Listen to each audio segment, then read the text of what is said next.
آروم بخواب عزیز دلم.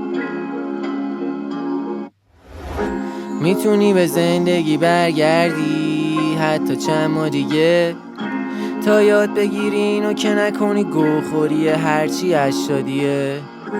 پاشو محمد رضا اسمم روت موند حتی نباشم یه سال، ولی یادگاری من اینه میتونی گوش بکنی به شبا قبل خواب. میبینم که هنوزم چشات باز هیس، آروم بخواب عزیز دلم یه جا ساکتی. از همون قدیم گفتن که مشکی رنگ عشقه، ولی از تو حتی بعدش میاد رضا صادقی. اینو مطمئنم تو رو اصلا صبایی میدید، هشاشین رو صدا میکردش و دمپایی میدید. نگران نباش درست میشی من تنبیهت کنم، یه هفته نمیذارم بازی کنی اساسین کرید فرجی. بگو چرا طولکی کم بوده توجه داشتی از دوران کودکی، بیا یه اسم بذاریم رود که به روحیتم بخوره.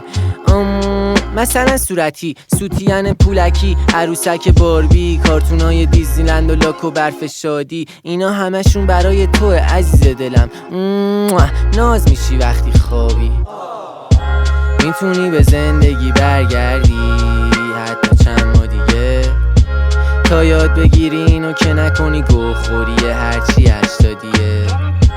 پاشو محمد رضا اسمم روت موند حتی نباشم یه سال، ولی یادگاری من اینه میتونی گوش بکنی به شبا قبل خواب.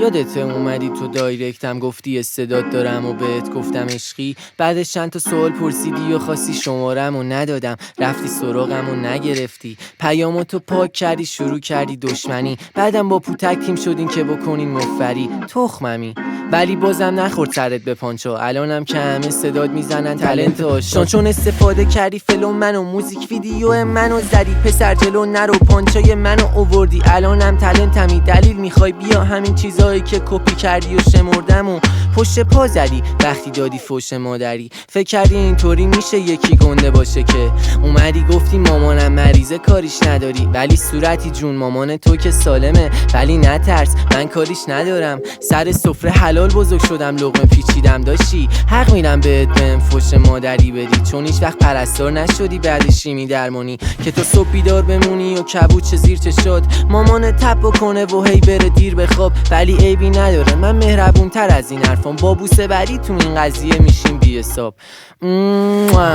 میتونی به زندگی برگردی حتی چند ماه دیگه، تا یاد بگیری اینو که نکنی گوخوری هرچی اشتادیه.